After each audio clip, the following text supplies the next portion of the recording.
Hello, everyone. This is Godha Bapuji. Thank you, Red Team Village and the Dyna Initiative for inviting me here. Today, I'm going to talk about critical infrastructure, interconnected risks, and why we should care. As a woman in tech, this is particularly an important matter for me, and I'm going to share why this is so. So, this is what we're going to do. I'll tell you a little bit about what critical infrastructure is, what we mean by Industry 4.0, and we'll also try and understand some general terms that we use in cybersecurity and understand the interrelated risks. And then we go on to look at some of the more threats and vulnerabilities.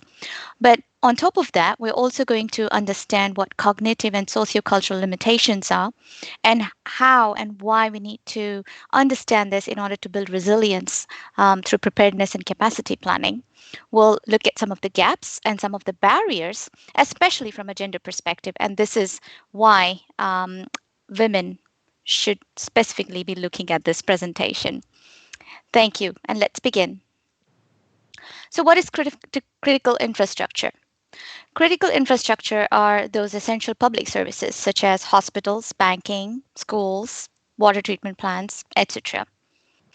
And traditionally, what has happened is these systems have existed for many years, but in the modern context, these systems are now connected increasingly via the internet, and we are automating them so that we can remotely administer them. This is, in short, what we call the Industry 4.0. And here's a really good definition that I really like from the Center for Protection of National Infrastructure, United Kingdom. National infrastructure are those facilities, systems, sites, information, people, networks, and processes necessary for a country to function and upon which daily life depends. So pay attention to the keyword daily life dependency.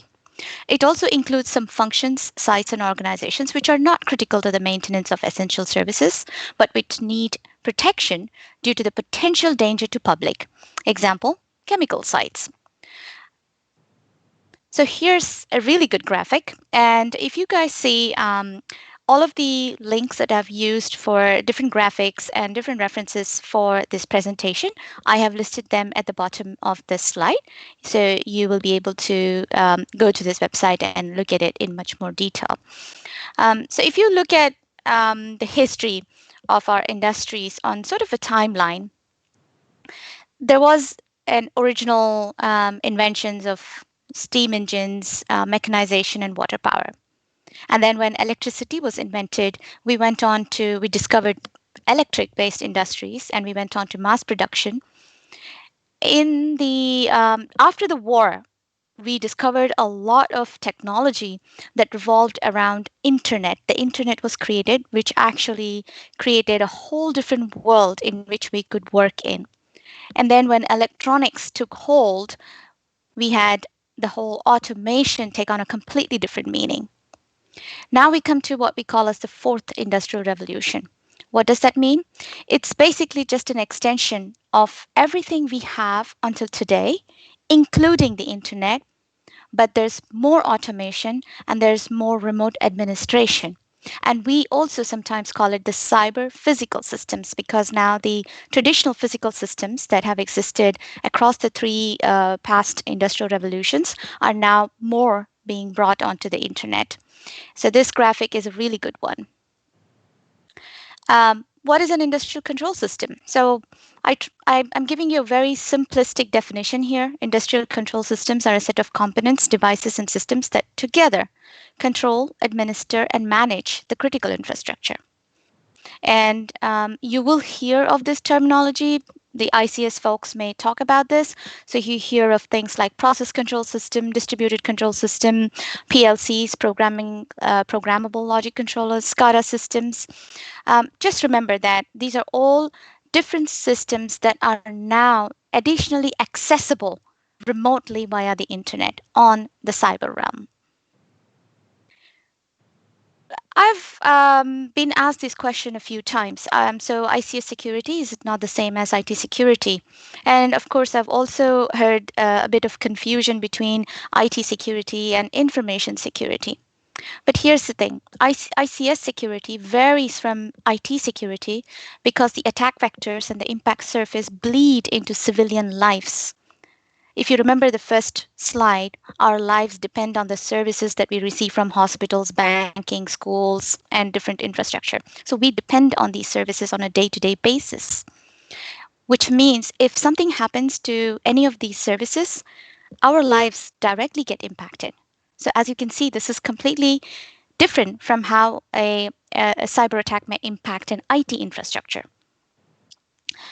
And ICS basically works in two main types of scenarios. Now, this is it goes to a bit of engineering terminology, and those of you folks who come from an engineering background might easily understand this. The two main scenarios are process-based industries and discrete-based industries. Now, what's happening is electrical and mechanical have converged on the cyber realm, which means previously whatever was protected through obscurity is now exposed because of the internet. And because the internet allows remote administration, we are able to con- control different aspects at the physical state remotely. So just imagine a pivoted attack in a process based industry. The entire downward cycle gets impacted. Whereas in a typical industry, process based industry or discrete based industry, safety is a top priority. Then comes reliability of the process. And then the information security CIA triad, which is the confidentiality, integrity, availability triad, comes next. But we have to remember the golden rule must not harm people. And that is key here for ICS security. They care more about safety. So here's a little graphic that I thought was really good and summarized the difference between process versus discrete based industry. So you can see here process manufacturing industries, food, beverages, pharmaceuticals, cosmetics, chemicals. These are all examples of process based manufacturing, whereas discrete manufacturing, as you can see here, they are parts based manufacturing. So examples are in medical devices, electrical equipment, automobile manufacturing, and things like that. So, if you now look at the whole picture at a very high level, you understand that what we call cybersecurity, cyber in the sense network security, everything that we do on the internet impacts every aspect of our life.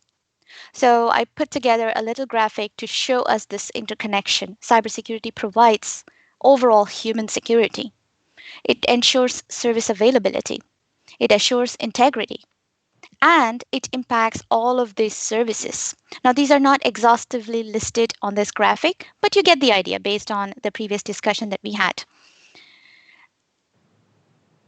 So, why should we as civilians care? Well, I already told you that Internet of Things blurs the line between electrical and mechanical. And what we thought was previously secure because it was just a physical safety aspect and not on the internet, you could simply lock the door, put a padlock on it, and think it's secure. But now that is exposed on the internet. So the security through obscurity no longer seems valid, which also means that engineering, operational, architecture, and design professionals can no more say, oh, security does not impact us. Cyber attacks don't impact us. We cannot say that anymore, which means also that when operational folks, when engineers design infrastructures for cities and industrial systems, we not only have to think about safety, but we have to think about security and privacy as well, because our lives depend on these daily services. So, what? What are the risks of connecting these devices to the internet? And there's that term that we used, Internet of Things. So you might be very familiar looking at these acronyms IoT and IIoT, Internet of Things and Industrial Internet of Things. Now, here's a little question for you to think about. Do we really need our personal coffee maker, our toaster, our refrigerator, or our smart TV on the internet? Think about it. Is it necessary? I don't think it is. So we need to understand the risks before we do something. Before we enable the smartness on our TV, we need to think, is it really necessary? Do you really need to check your egg levels from your iPhone in the refrigerator? So let's look at the risks, threats, vulnerabilities, and some of those things. Now, here's a really good picture that I like sharing. And this is from the World Economic Forum's Global Risk Report. You can see the link at the bottom. This is from the 2020 report. This is a great visual to help you see what I mean by interconnected risks. Typically, when you think of risks, we might think, okay, if I do this, something happens. But then in an interconnected risk, you have to think, if I do this, what are the different things that might happen? Or if something happens somewhere, how is it going to impact me? And that is the meaning of interconnected risks. So as you can see, this is not linear. It is almost like a node in a graph. So there are multi-point variables from where you could be impacted because something is happening which is causing something else somewhere.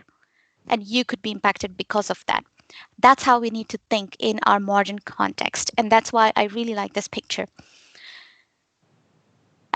There's another important thing.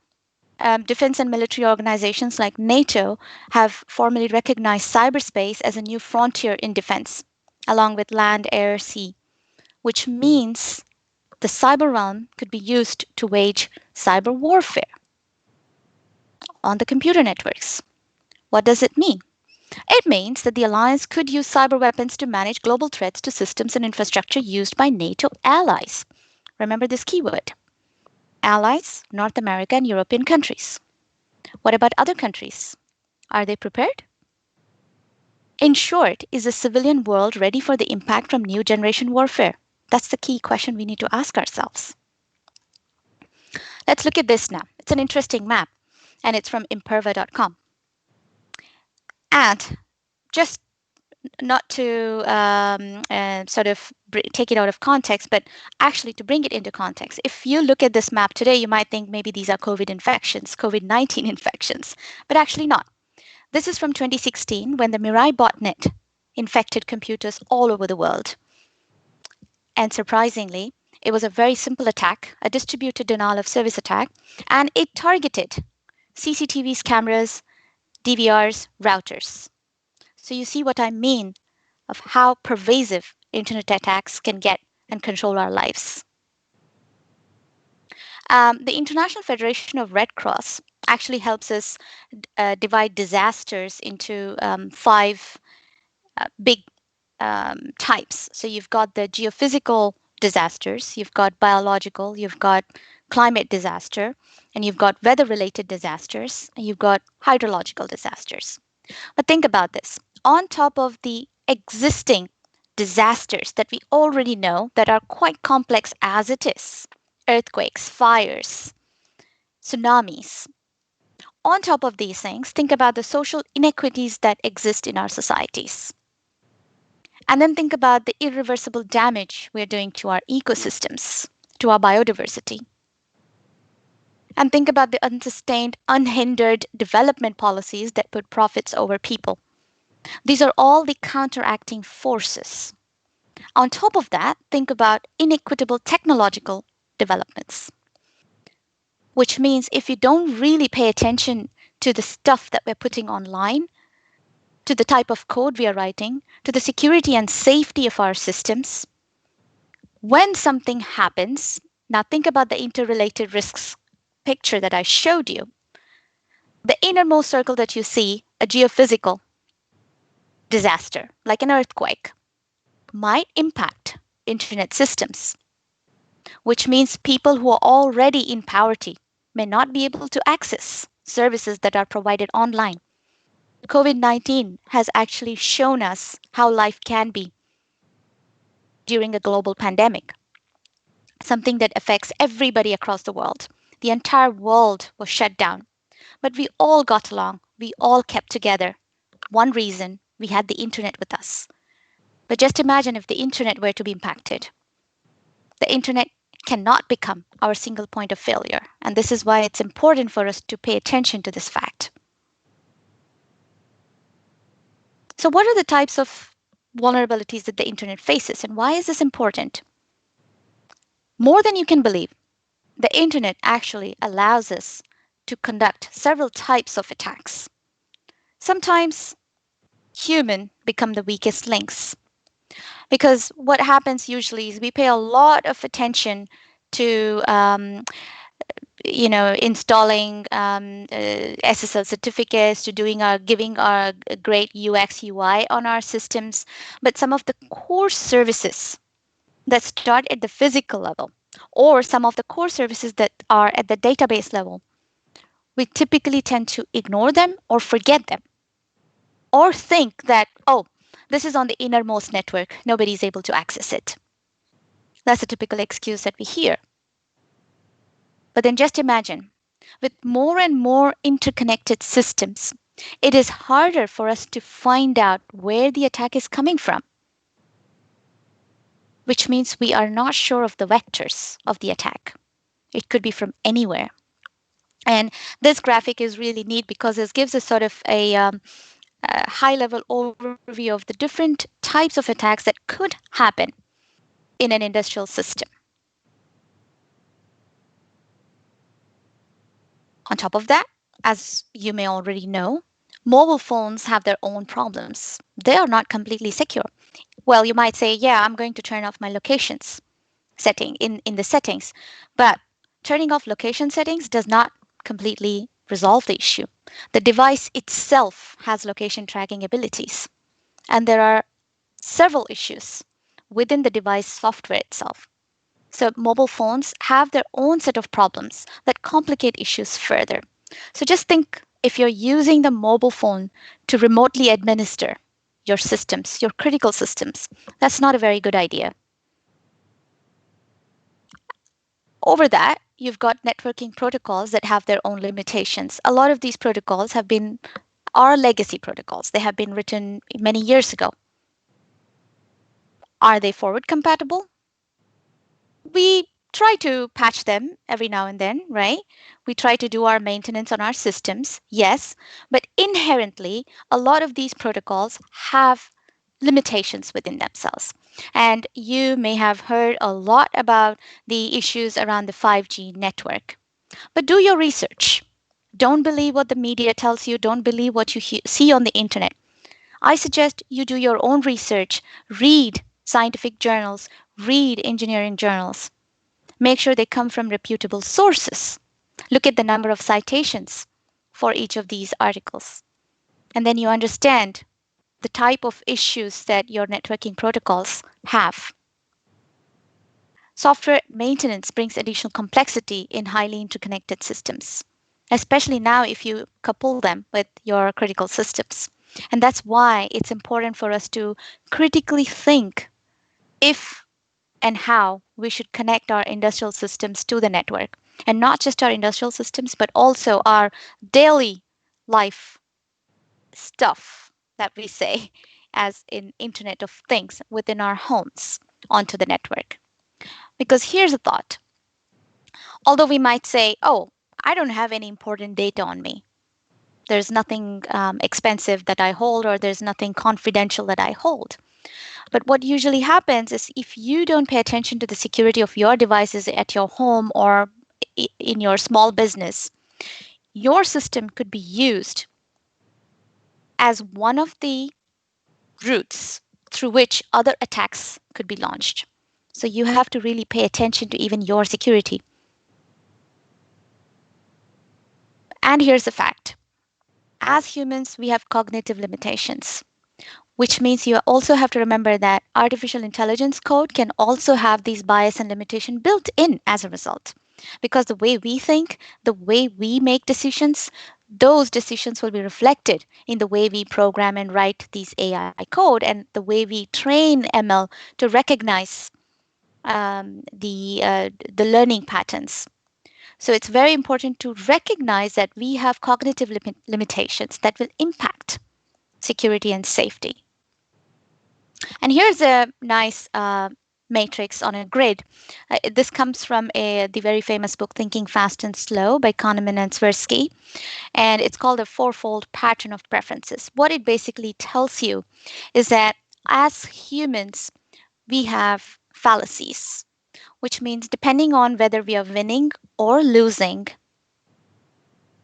how much risk we are willing to take changes. And this matrix is a very good way to look at it. And we also work under many limitations. For example, you've got laws that give you the overarching rules of how you have to work within your environment. You've got regulations, and then you've got contractual obligations.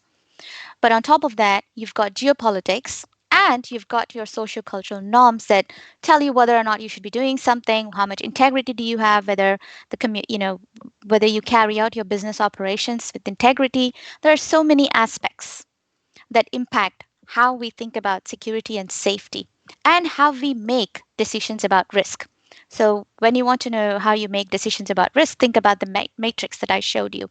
We tend to make decisions based on whether we are winning or losing, and our risk attitude changes according to that. So, what's the best way to get out of all of this? The best way is to be prepared. We need to prepare really well. We need to understand what we are preparing for, and that's why capacity planning. One of the biggest deficiencies that I've noticed over the past, over 2 decades that I've been in the industry is that most of the companies, most of the organizations, many of us don't really have a tab on what our assets are, what our critical assets are, be it information, be it devices. So asset management is really poor even today. And what do we mean by asset management?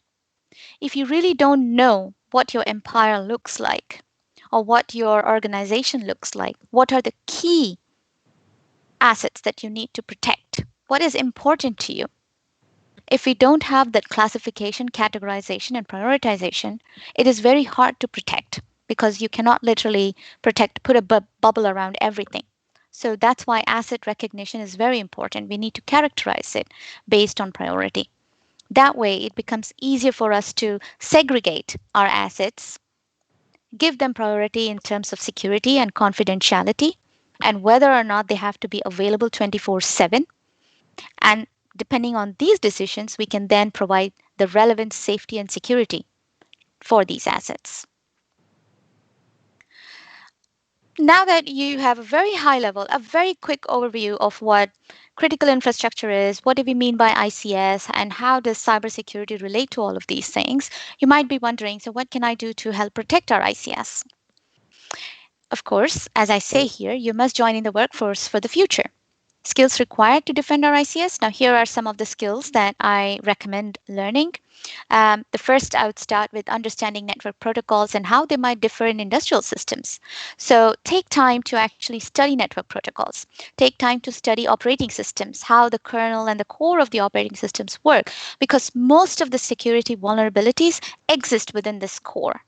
So it's very important for us to understand how legacy systems work, how new systems work, and what are the middle layer applications that connect these two. We really need to understand that. So you could start with that. On top of that, you could understand what policy and safety regulations mean in industrial zones. They look very different compared to the security policies that you might see in an IT sector. So it's very important for us to understand what these safety regulations are. And you also have to remember that every country has a different set, almost similar, but there could be some differences in the way a country recognizes their critical infrastructure. In some countries, for example, there are about in the US, we have about 16 sectors that we classify under critical infrastructure. In UK, I think we have 13. So you have to understand the definition of critical infrastructure, whilst remains the same, what is designated as a critical infrastructure may vary between countries. So it would be a nice step forward to understand, apart from the policies and regulations in industrial zones, what are critical sectors in each of these countries that you're working with. So it would be nice to learn that. And some of the basic things, it's good to understand how electrical, electronic, and mechanical devices work together in industrial systems. So it might be really nice, perhaps if you're considering taking a degree now, you're at that stage, then maybe you should consider an engineering degree. You could study engineering. So, the question, how does engineering relate to cybersecurity? Will I become a hacker? Yes, that's not the question to think about. Now, that is a very single focused question. You have to think about interconnected risks. You have to think about all these things that I have shared in the past few minutes to say, why should I be looking at these things and how does it relate with cybersecurity? The next one, understanding risks, vulnerabilities, threats, and impact on communities due to an industrial system failure. Now, I've told you about the different aspects of why industrial security and critical systems are important to us as civilians, which means we have to understand the interconnected risks that these systems bring if they are on the internet and available via remote administration. If something fails in these systems, how does it impact our daily life? So, one example is a water treatment plant. What happens if a water treatment plant, the actuator goes shuts off?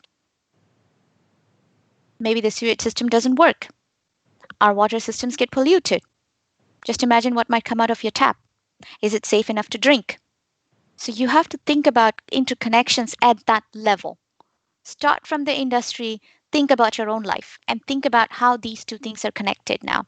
We cannot only think about information in the modern context. We have to think about physical safety and security. Therefore, we have to understand what are the defenses, what do we mean by business continuity, and what do we actually mean by resilience for each of these systems. Which means when something happens, do we have a backup plan?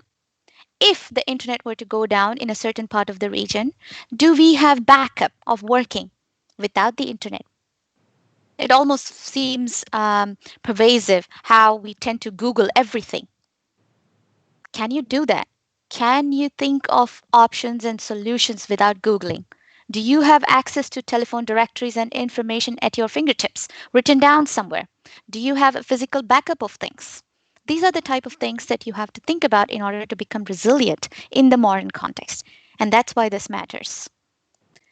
Beyond all these things, you also have to understand the cultures and geopolitics of the world. What's going on in the world is very important because what happens elsewhere will now impact our lives directly, be it a health pandemic or be it a cybersecurity issue.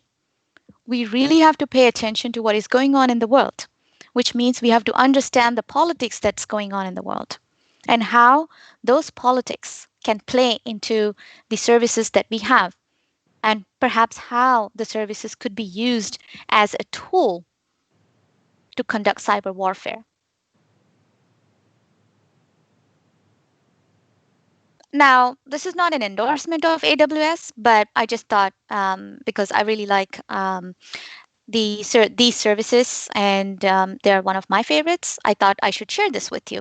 So pick up your favorite cloud service any from any vendor and look at what type of cloud services they offer, what type of specifically with respect to IoT and ICS.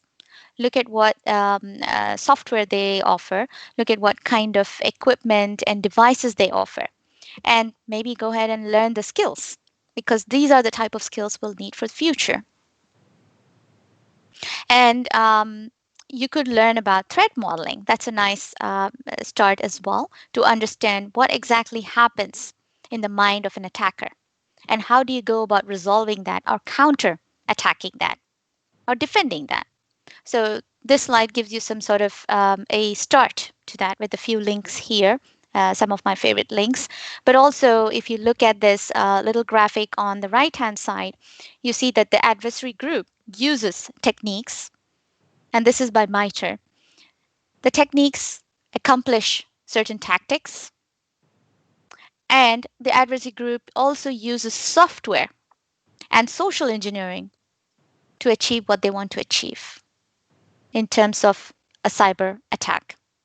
So this is a really nice graphic, and I highly recommend going through the MITRE attack and the cyber kill chain to understand how exactly an attacker thinks so that you can defend in the same way by following the tracks. Now, I mentioned about geopolitics. So this is another area where I would highly recommend you looking into is international relations and international security. Take these courses, get a degree maybe, and study how nations perceive cybersecurity. It's a very different lens you'll get by studying international relations and world politics and security at a global level to understand how countries think about cybersecurity. What kind of systems do they have in place? So you're taking a very high level view at security. And it helps you understand the interconnections when you zoom out and look at things from a higher level. And then you also understand what type of international laws apply to the field of cybersecurity. So here I recommend a good place to start would be the NATO website. They have wonderful resources for you to go look at and study if you like. The Talent 2.0 manual is also a great start, is one of my favorite places to understand cyber laws. It is available online, so you could look at the online resource and look at all the different laws that they have created. It is not a binding law, but it is sort of put together as a guidance for the cybersecurity community.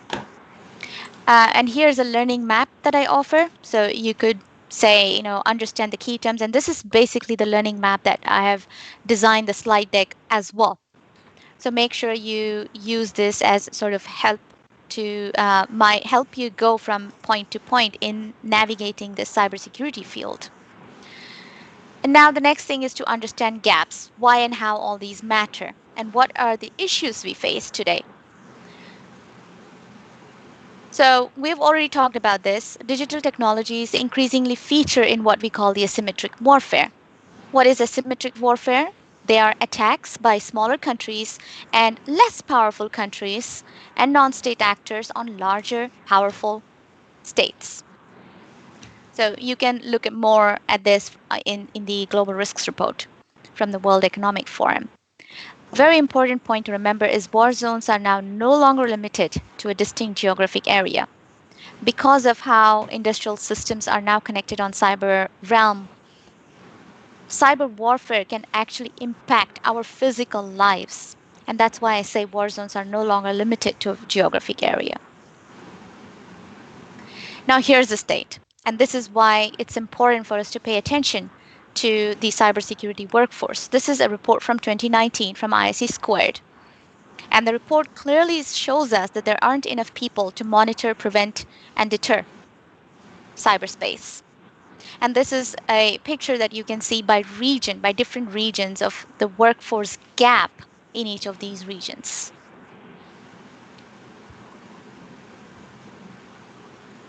And here's a very interesting statistic that I thought I must share as a piece of data that is relevant. Now, there is a global cybersecurity index, and they rank countries based on several factors. You can see what those factors are in the methodology of the report. I've put in the link at the bottom of this slide.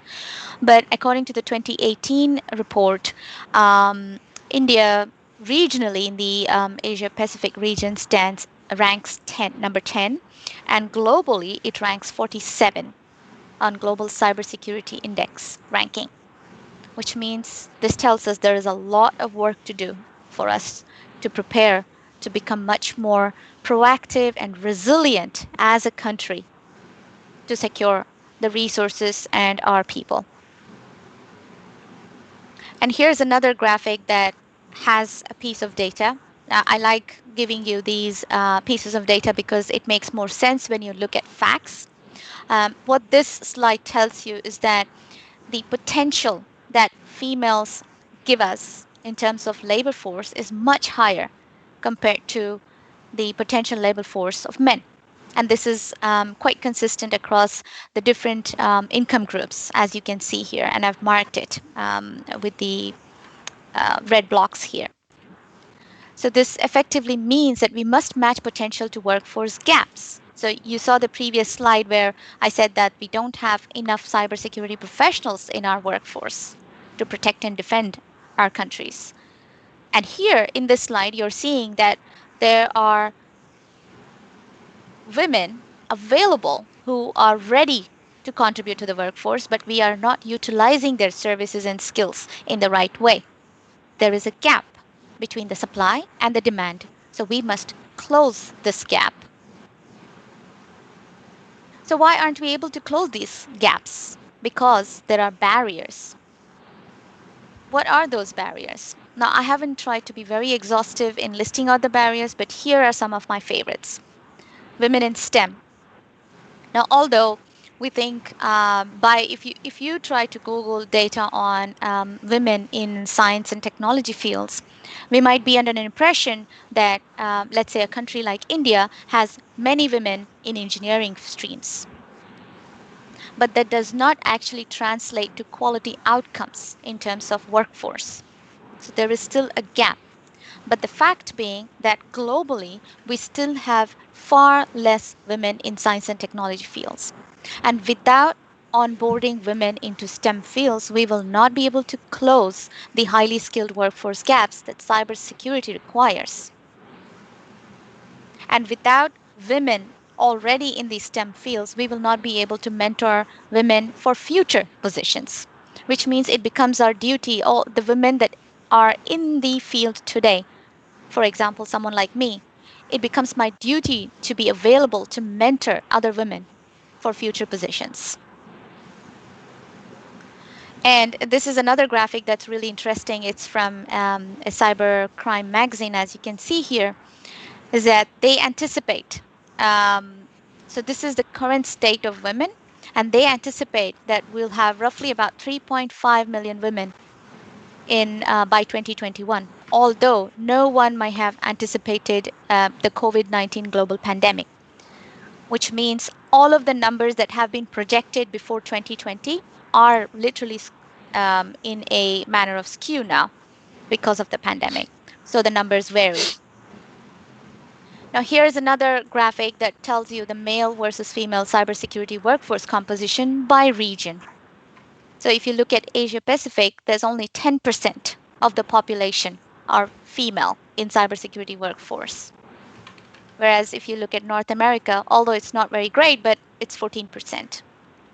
So you have to look at all of this data to understand why having women in cybersecurity is such an important topic for us and why we have to really work towards it. This is another graphic that shows the ratio of men versus women in the types of roles that they do. And then, as you can see, um, engineering, data, AI, engineering, and cloud computing, it progressively gets lesser and lesser. So you've got barely 12% of females working in cloud computing. So these are some of the more granular data that you can look at to understand where gaps exist and what are those areas that you can potentially get into as you think about workforce, joining the workforce, and about learning skills that are relevant to help you get into that workforce. Here's another graph that tells where are male and female distributed across different roles. So you can see the blue slice of pie that you see is a share of women across all of those roles that you see here. And the rest is all dominated by men, which means we really have a lot of work to do as women. But it's not just about women not getting into STEM enough, or it's not about women not being in the workforce enough. There are issues why women aren't able to get into STEM. And there are issues why women aren't in the workforce as we might want them to. And one of those issues are comes around to gender discrimination. And this is a piece of data that you can see here that shows unconscious discrimination as the major reason that women do not continue to thrive in the industry. And that's a pretty high number, 87% of unconscious discrimination. What does it mean? That means we don't even realize that we are discriminating women. 87% of women think that there's a lot of unconscious discrimination. This is one of the most easiest one that we can tackle by understanding that as human beings, we have bias and fallacies. And by recognizing those bias and fallacies, we can actually overcome some of this unconscious discrimination. And then across the other factors, we can definitely work through gender policies within our organizations, even within IT and cybersecurity organizations, to make sure that there are good gender policies to support women, to support your colleagues, women colleagues, and mentor them and make sure that they feel wanted and invited as part of the team across different roles. So, some of the suggestions that I have is